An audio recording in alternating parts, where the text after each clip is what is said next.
Welcome to Livermore, California, home of the longest burning light bulb in the world. My name's Lynn Owens, and I am chairman of the Light Bulb Committee. It was in 1972 when we discovered that the light bulb that was hanging in the fire station was a significant light bulb.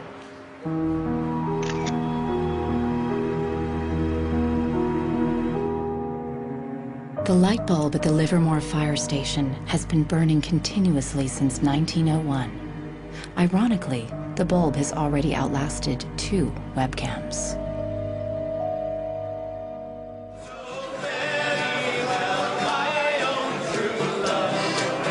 In 2001, when the bulb was 100 years old, the people of Livermore threw a big birthday party, American style. I think we were hoping if we would get 200 people, we'd be happy, and we ended up with 800 or 900 people showing up. One nation, under God, indivisible, with liberty and justice. Do you think that anybody would sing happy birthday to a light bulb? Well, we didn't think they would, but they did. Happy birthday, dear light bulb. Happy birthday to you.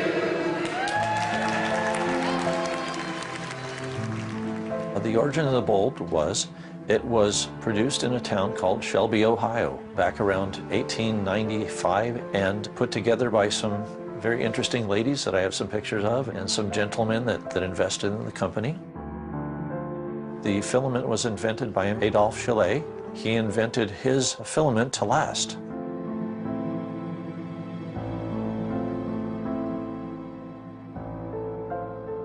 Why does his filament last? I don't know. It's a secret that he made and that died with him. Chaillet's formula for a long-lasting filament is not the only mystery in the history of the light bulb. A much bigger secret is how the humble light bulb became the first victim of planned obsolescence. Weihnachten 1924 war ein ganz besonderer Tag.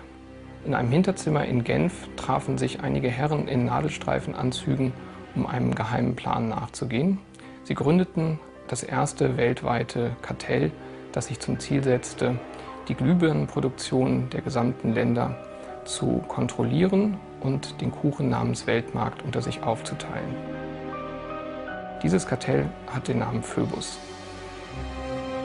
Phoebus included the main light bulb manufacturers in Europe and the United States, and even faraway colonies in Asia and Africa.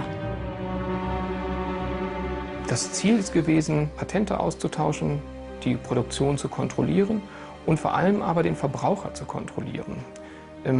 Es ist umso besser für diese Firmen, wenn der Verbraucher regelmäßig Glühlampen kauft, und wenn die Glühlampen lange brennen, ist das ein ökonomischer Nachteil. Initially, manufacturers strived for a long lifespan for their bulbs. On October 21st, 1871, numerous experiments resulted in the production of a small unit lamp of comparatively enormous resistance. The filament being under conditions of great stability after the... Thomas Edison's first commercial bulb, on sale by 1881, lasted 1,500 hours. By 1924, when the Phoebus cartel was founded, manufacturers proudly advertised lifespans of up to 2,500 hours and stressed the longevity of their bulbs.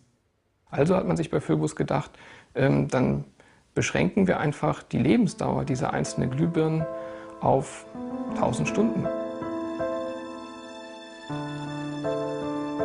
1925 wird ein entsprechendes Komitee gegründet, das 1000 Hour Life Committee, was sich zum Ziel setzt, auf technischer Basis die Lebensdauer der Glühlampen auf diese Brenndauer zu beschränken. More than 80 years later, Helmut Hüge, an historian from Berlin, uncovers proof of the committee's activities hidden in the internal documents of the founding members of the cartel, such as Philips in Holland, Osram in Germany, and Compagnie des Lampes in France.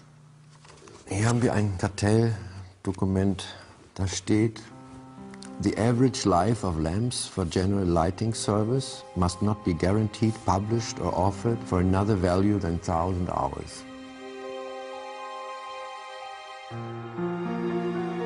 Under pressure from the cartel, member companies conducted experiments to create a more fragile bulb that would conform with the new 1,000-hour rule.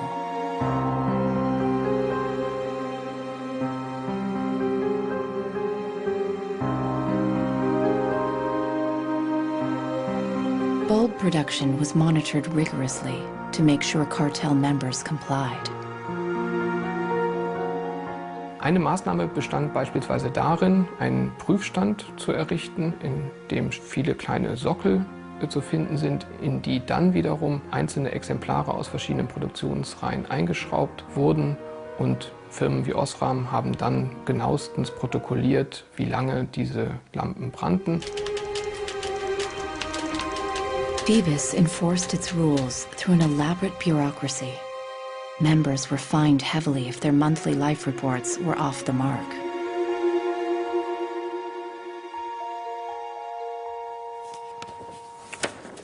Hier haben wir eine Straftabelle aus dem Jahr 1929, die genau zeigt, wie viel Schweizer Franken Strafe für 1000 verkaufte Glühbirnen die Mitglieder des Kartells zahlen müssen, wenn die Lampen länger halten als zum Beispiel 1500 Stunden.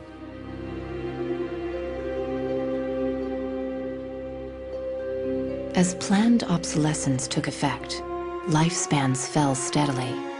In just 2 years, they dropped from 2,500 hours to less than 1,500 hours.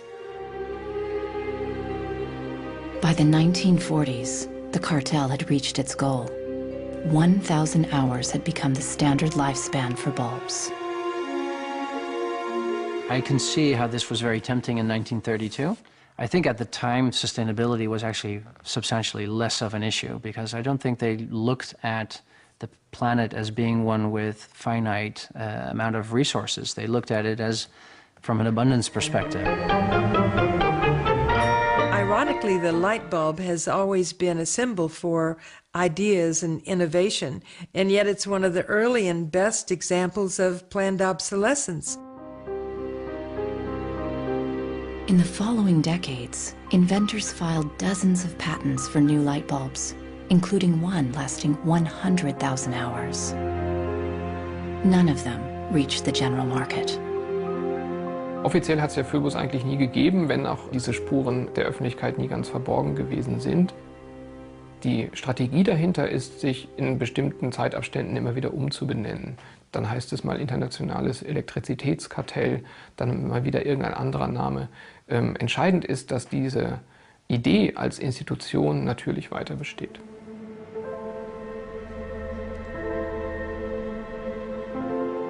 In Barcelona, Marcos hasn't followed the advice of the shopkeepers to replace his printer.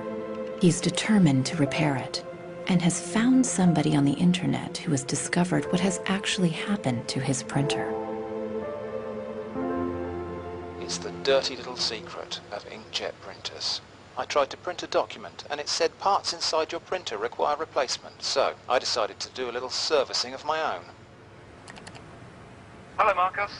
I got your message. Marcos has contacted the author of the video. I looked into it, and it turns out that there's a thing in the bottom of the printer called a waste ink reservoir. And the way inkjet printers work is they constantly have to clean the print heads, and they do that by squirting ink through them down a hole in the bottom of the printer into this great big sponge. There's just a preset time when it's squirted a certain number of drops down there that then the printer decides it's full of ink and won't function anymore. Mm-hmm. The justification is they don't want to put ink all over your desk. But I think the problem goes deeper than that. It's the way the technology works. It's just designed to fail.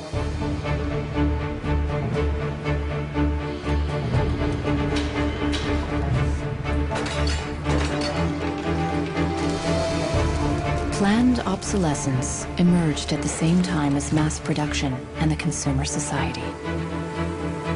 The whole issue with products being made to last less long is part of a whole pattern that began in the Industrial Revolution. when the new machines were producing goods so much more cheaply, which was a great thing for consumers, but consumers couldn't keep up with the machines. There was so much production. As early as 1928, an influential advertising magazine warned that an article that refuses to wear out is a tragedy of business. In fact, mass production made many goods widely available. Prices fell and many people started shopping for fun rather than need. The economy was booming.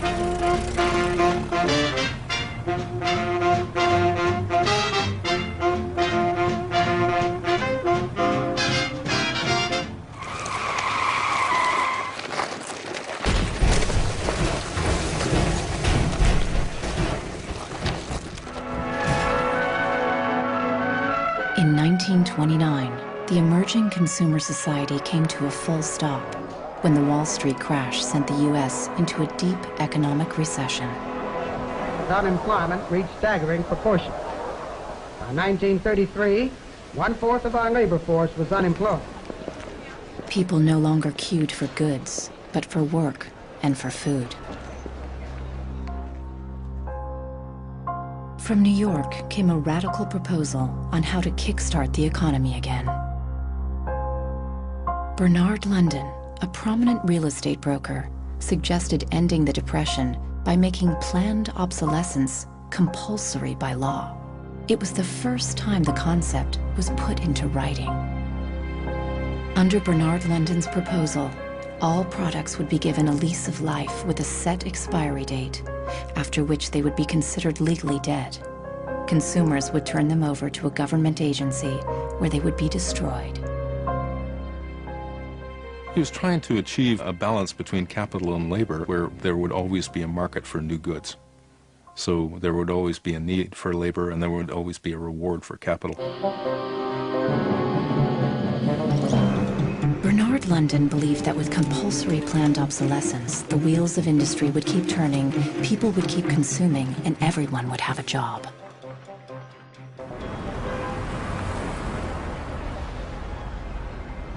Giles Slade has come to New York to investigate the person behind the idea.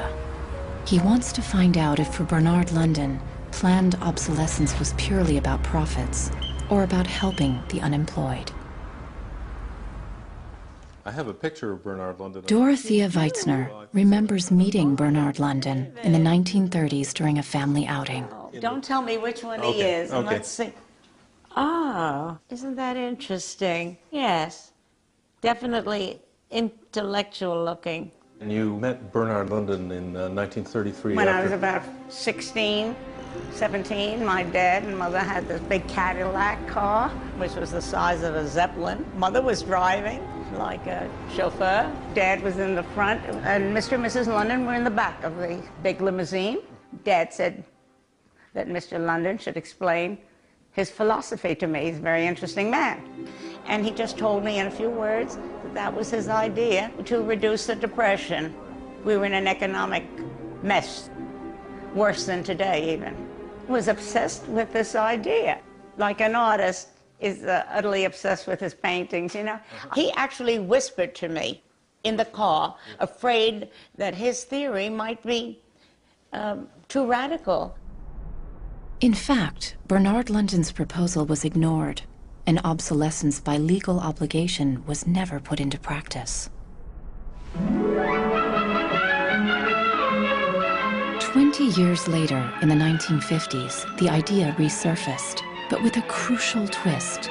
Instead of forcing planned obsolescence on the consumers, they were to be seduced by it. Planned obsolescence. The desire on the part of a consumer to own something a little newer, a little better, a little sooner than is necessary. We certainly in America... This is the voice of Brooks Stevens, the apostle of planned obsolescence in post-war America. This flamboyant industrial designer created everything from household appliances to cars and trains, always with planned obsolescence in mind. In the spirit of the times, Brooks Stevens' designs conveyed speed and modernity. Even the house he lived in was unusual. This is the home that my father designed and that I grew up in. When it was being built out in the suburbs, everybody thought it was going to be the new Greyhound bus station because it did not look like a traditional home. One of the most important things that my father felt always in designing a product is that it made a statement. He detested products that were bland and really did not, create any desire within the consumer to inspire the purchase.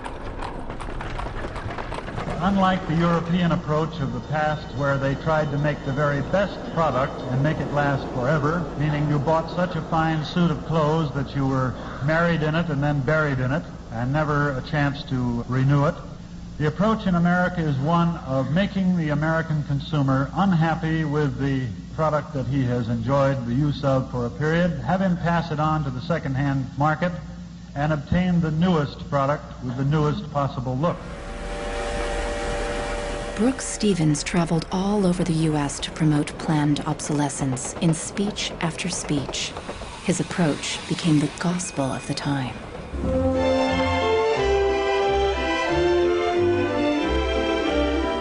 Women and men alike are increasingly interested in the look of things. They eagerly give their attention to what's new and beautiful and advanced. Design and marketing seduced consumers into always craving the latest model. My father never designed a product to intentionally fail or become obsolete for some functional reason in a short period of time. Planned obsolescence is absolutely at the consumer's discretion. No one is forcing the consumer to go into the store and purchase a product. They go in under their own free will. That's their choice.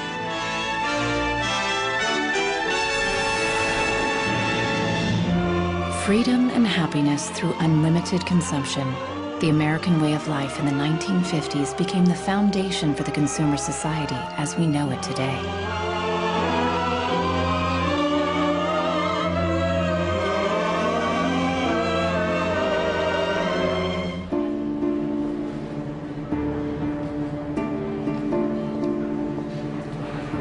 See, without planned obsolescence, these places wouldn't exist. There wouldn't be any products, there wouldn't be any industry, there wouldn't be any designers, architects, there wouldn't be any salespeople, cleaners, there wouldn't be any security guards. All the jobs would go. So how often do you change your mobiles? 18 months. Once a year. Once a year. Once a year. These days, planned obsolescence is an integral part of the curriculum at design and engineering schools. Boris Knuth lectures on the concept of product life cycle, a modern euphemism for planned obsolescence. I went shopping for you. I've got a couple of things. A pan, salt, shirt, another shirt. Students are taught how to design for a business world dominated by one single goal: frequent repeat purchase. What I do, I pass these round, and you tell me what you think, how long it takes for them to fail, what the service life will be. Okay. Designers have to understand what company they work for. The company decides on a business model, how often do we want to renew our products, our offers. So this brief is given to designers, and designers have to understand and design the product in a certain way so it fits exactly the business strategy of the client they work for. Planned obsolescence is at the root of the substantial economic growth that the Western world has experienced since the 1950s. Ever since, growth has been the holy grail of our economy. Nous vivons dans une société de croissance dont la logique est non pas croître pour satisfaire les besoins, mais croître pour croître, croître à l'infini, faire croître sans limite la production et pour justifier cette croissance de la production, faire croître sans limite la consommation. Serge Latouche is a noted critic of the growth society and has written extensively about its mechanisms. Au fond, il y a trois instruments fondamentaux qui sont la publicité, l'obsolescence programmée et le crédit.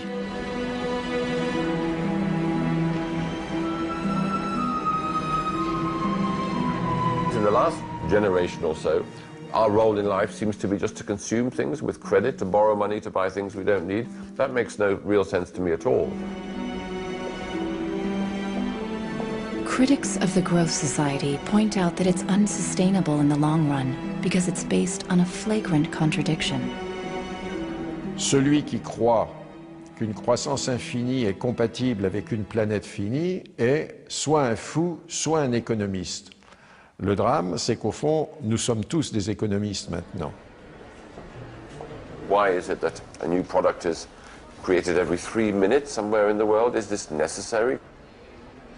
I think a lot of people have realized that things need to change when they're being told by politicians to go shopping or to start consuming as the best way to restart the economy. On peut dire qu'avec la société de croissance, on est embarqué dans un bolide qui désormais manifestement n'a plus de pilote, qui va à toute allure et dont on peut prévoir le destin qui est soit de se fracasser contre un mur, soit de sombrer dans un précipice.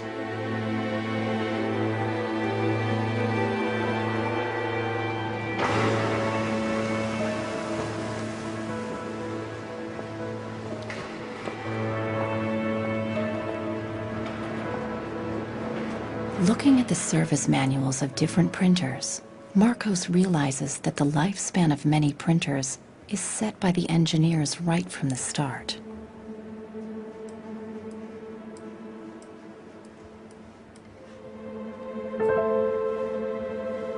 They achieve this by placing a chip deep inside the printer.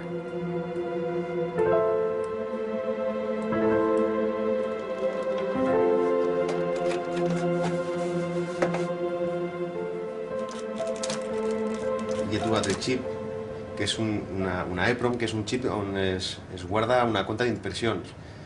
I quan s'arriba a una determinada compta és quan es bloqueja la impressora i deixa d'imprimir.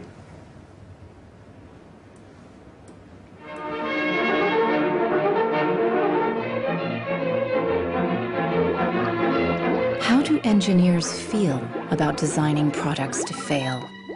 The dilemma is captured in a British film from 1951, where a young chemist invents an everlasting thread.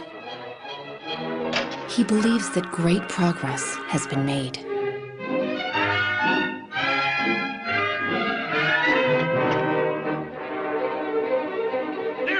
But not everyone is happy with his discovery, and soon he finds himself on the run, not only from the factory owners, but also from the workers, all fearing for their jobs. Well, that's really interesting, and it reminds me of something that actually happened in the textile industry. In 1940, the chemical giant DuPont announced the arrival of a revolutionary synthetic fiber, nylon. Girls celebrated the new long-lasting stockings, but the joy was short-lived. My father worked for DuPont before and after the war in the nylon division, and he told me a story about how when nylon first came out and they were trying it out for use in stockings, the men in his division were asked to take these stockings home for their wives and girlfriends to try out. My father brought them home to my mother, and she was delighted with the first products because they were so sturdy. The DuPont chemists had every reason to be proud of their achievement, as even men touted the strength of nylon stockings. The problem was they lasted too long. The women were very happy with the fact that they didn't get runners in them. Unfortunately, this meant that the companies producing the stockings were not going to sell very many. DuPont gave new instructions to Nichols Fox's father and his colleagues. For the men in his division, it was back to the drawing board to try to make the fibers weaker and come out with something that was more fragile and would run so that the stockings wouldn't last as long. The same chemists who'd applied their skills to make durable nylons went with the spirit of the times and made them more fragile. The everlasting thread disappeared from the factory floor, just like in the cinema. We need control of this discovery. Complete control. If you want twice the amount in that contract, we will pay it. $250,000. To suppress it. Yes. How did the chemists at DuPont feel about deliberately reducing the life of a product? Must have been frustrating for the engineers to have to use their skills to make an inferior product after they'd tried so hard to make a good product. But in a way, I suppose that's the outsider's view. Probably they just had a job to do. Make it strong, make it weak. That was their job. Engineers were in a really complicated ethical time. This confrontation with planned obsolescence provoked them to examine their most basic ethical concepts. There was an old school of engineers who believed that they should make a permanent, usable product that would never break. And there was a new school of engineers that were driven by the market who were clearly interested in making the most disposable product that they could. And this debate resolved itself by these new school of engineers taking over. Planned obsolescence did not only affect engineers. The frustration of ordinary consumers is echoed in Arthur Miller's classic play, Death of a Salesman. Just like Willie Lomax, all consumers could do was complain powerlessly. Once in my life, I'd like to own something outright before it's broken. I'm always in a race with the junkyard. Just finished paying for the car, and it's on its last legs. Refrigerator consumes belts like a crazy maniac. They time those things. They time them, so when you finally paid for them, they're used up. Little did consumers know that on the other side of the Iron Curtain, in the countries of the Eastern Bloc, there was a whole economy without planned obsolescence.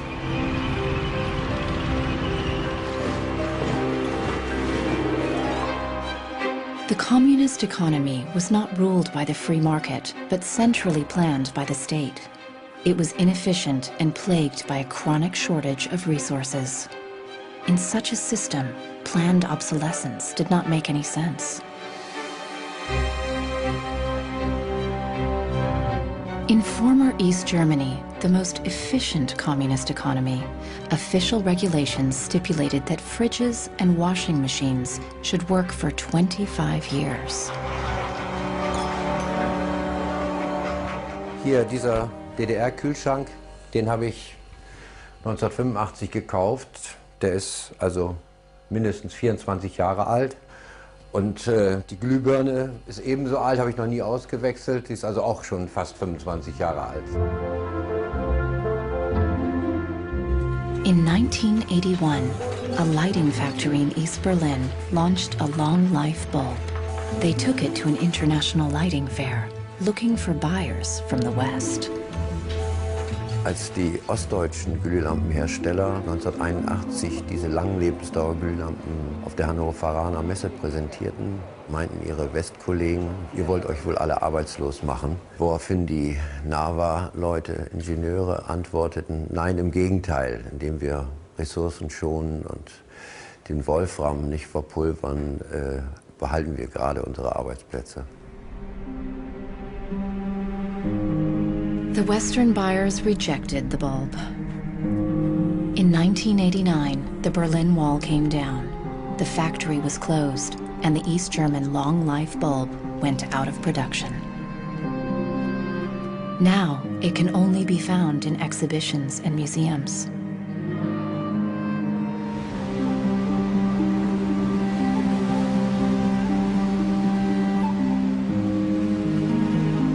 "20 years after the fall of the Berlin Wall, consumerism is as rampant in the East as it is in the West.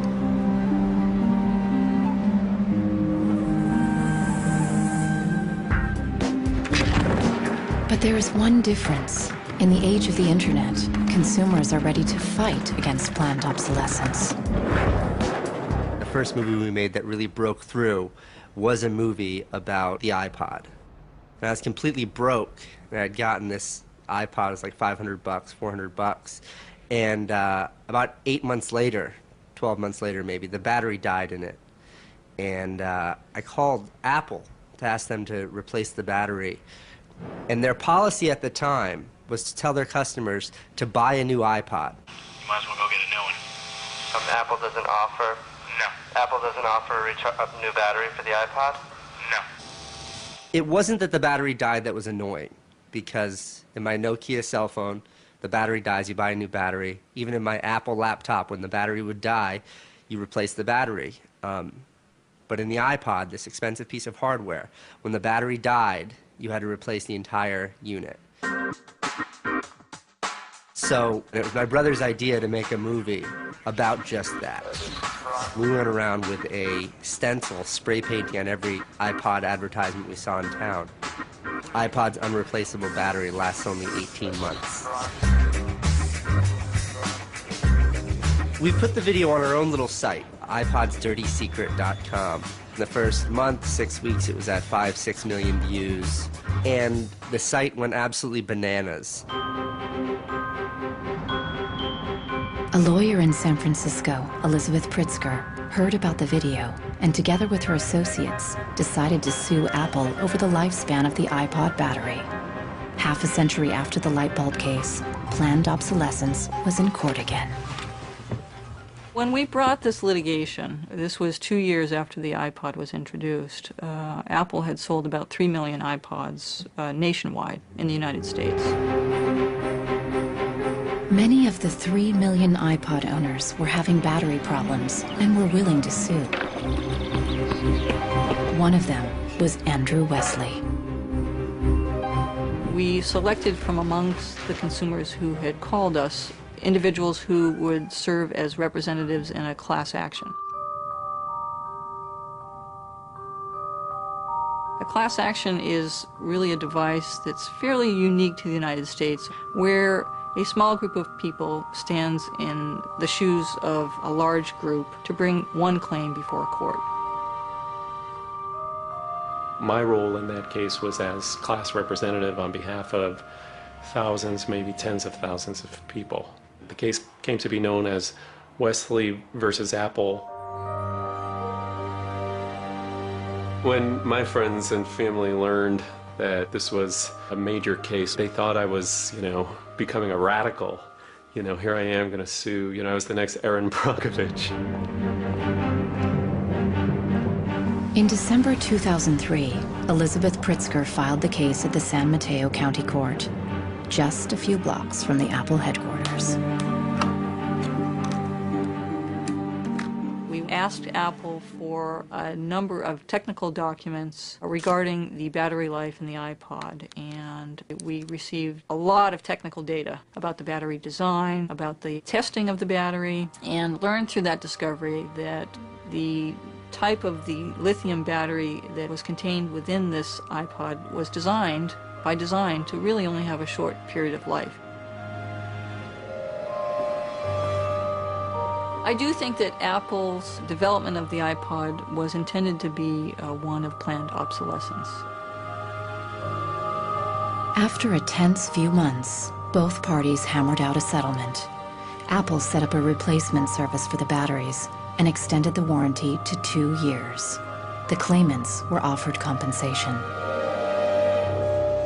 One thing that really bothers me personally is that Apple really promotes itself as a young, hip, forward-thinking company, and for a company like that not to have a good environmental policy that allows consumers to return products for proper recycling and disposal is really counterintuitive and counter to their message.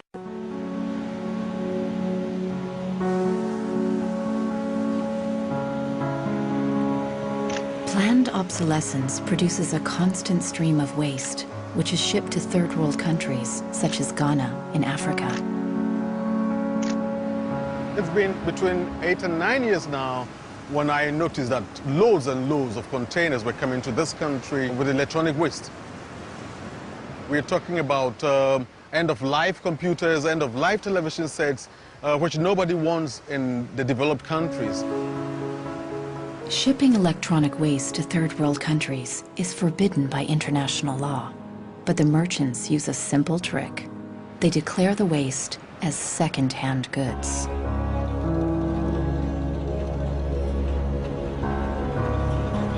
More than 80% of the electronic waste that arrives in Ghana is totally beyond repair, and whole container loads are abandoned at dump sites all around the country.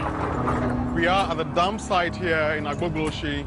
In the past, we had this beautiful river called the Odo River, that meandered its way through this area. It was teeming. In the past, it had so much fish. So we actually attended a school not very far away from here. So we'd come play football and hang around the river. The fishermen would organize boat rides, I remember very well. But now it's all finished, it's all gone. And that makes me really, really sad. And it makes me angry.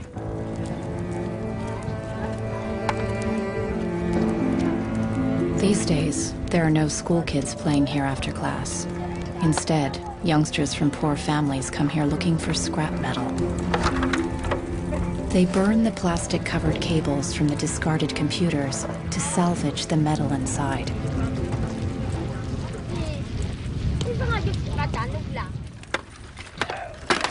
What is left is picked through by the younger children who are looking for any tiny pieces of metal which the older boys may have missed.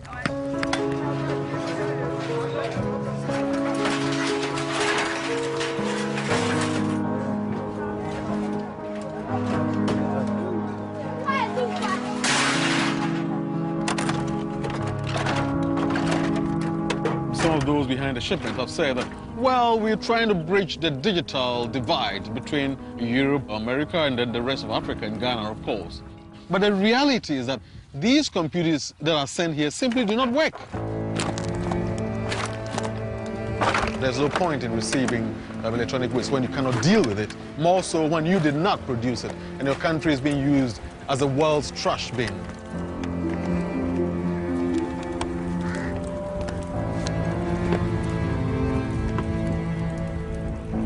The trash that for so long in the industrial age has been hidden from view is now coming into our lives, and we can actually no longer easily avoid it.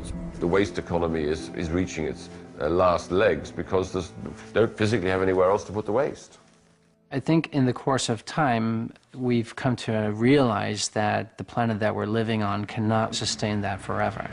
There's a limit to natural resources, and there's a limit to energy resources that we have.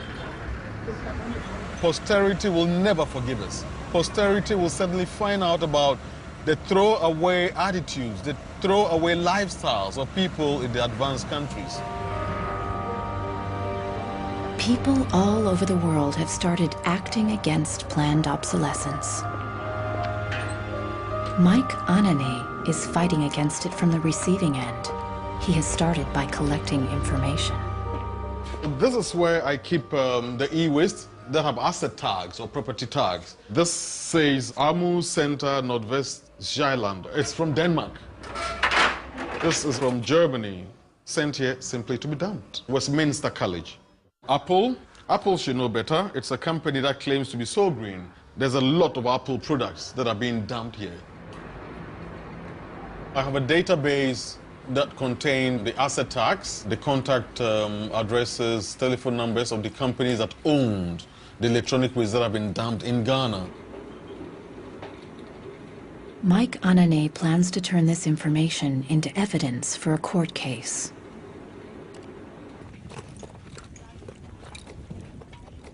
We need to take some action, some punitive measure. We need to sue people so they stop dumping e-waste in Ghana.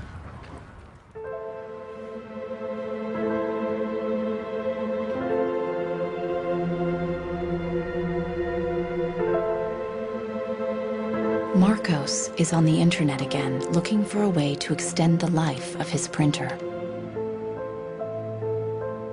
He has discovered a Russian website which offers a free software for printers with a counter chip. The programmer has even gone to the trouble of explaining his personal motivation. This happens due to bad construction. This is their business model. Not a good one for user and environment. So I looked and found a way to make user-friendly software to allow active users reset an in-pod counter. Marcos doesn't know what to expect, but downloads the software anyway. From a small village in France, John Thakura fights planned obsolescence by helping people share business and design ideas which come from all over the globe. In all poorer countries, things are repaired automatically. The notion you throw a product away just because it breaks for some reason is completely unknowable and unthinkable, actually, to somebody in the south. In India, there's an actual word, jugaad, to describe this tradition of being able to fix things pretty much regardless of the complexity of it. We try to find people who are actively doing projects in the world rather than just talking about things or making abstract statements about how awful things are or what has to be changed.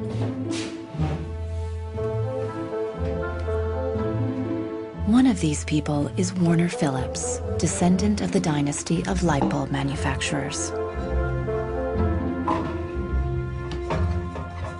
I remember my grandfather taking me to one of the Philips factories in Eindhoven to show me how light bulbs were mass manufactured in factories, which is very, very cool. Nearly 100 years after the creation of the light bulb cartel, Warner Phillips follows family tradition with a different approach. He produces an LED bulb, which lasts 25 years. It's not like there's a green world and there is a business world. I think business and sustainability go hand in hand. It's actually the best basis to build a business on. And the only really real way to do that, I believe, is to factor in the true costs of the resources that have been used, but you also look at the energy consumption. You also look at the indirect energy consumption of transportation. Si on faisait vraiment payer aux transporteurs le coût réel du transport, sans parler du fait que le pétrole est une ressource non renouvelable et pour lequel on n'a pas vraiment de substitut, je dirais que le prix du transport devrait être multiplié par 20 ou 30. If you factor all of that into every product that you manufacture, then there will be huge incentives for manufacturers and entrepreneurs all over the planet to make products that last forever. Fighting against planned obsolescence can also be achieved by rethinking the engineering and production of consumer goods. A new concept called cradle to cradle claims that if factories worked like nature, planned obsolescence itself would become obsolete. Wenn man über Umweltschutz redet, meint man bei uns immer sparen, verzichten, vermeiden, reduzieren, Nullabfall, weniger schädlich.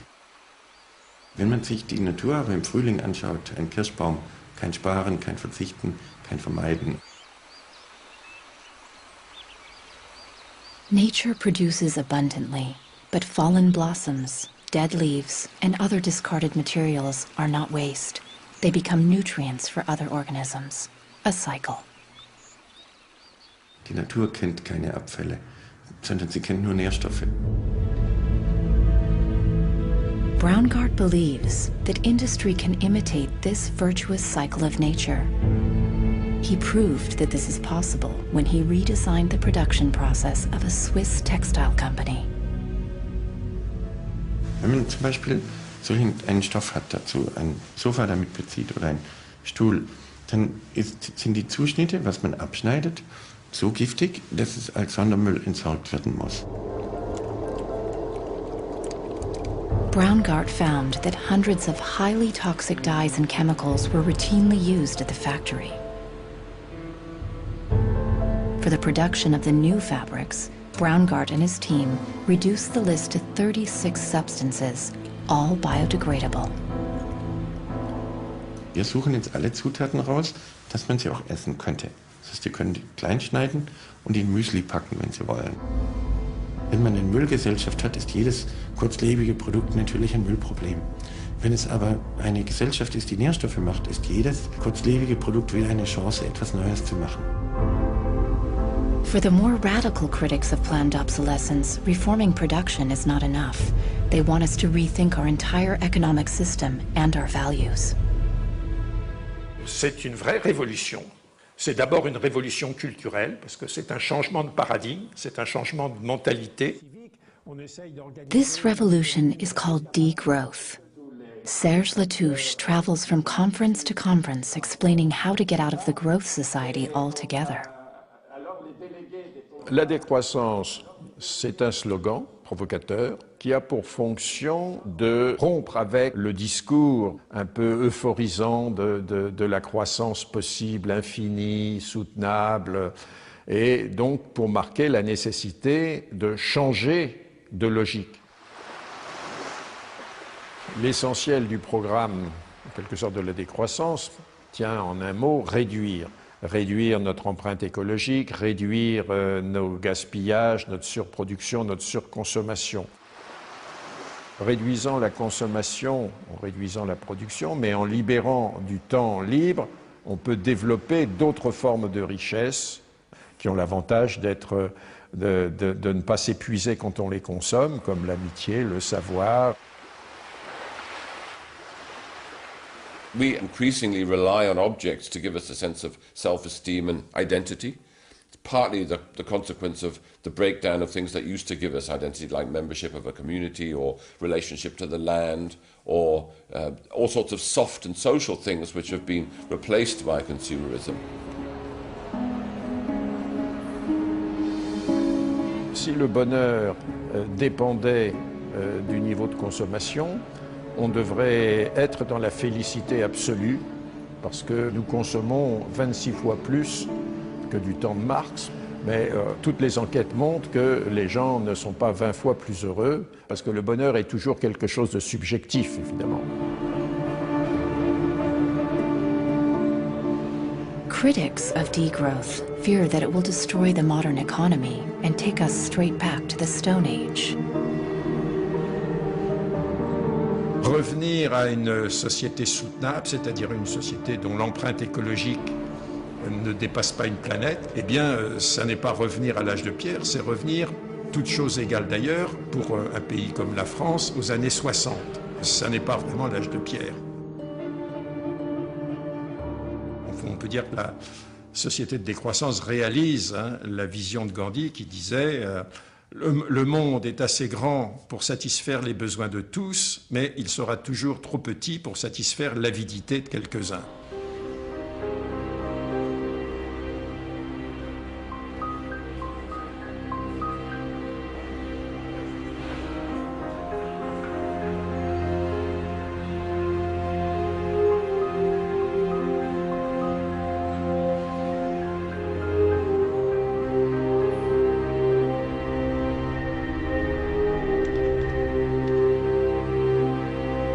Marcos is installing the Russian freeware on his computer.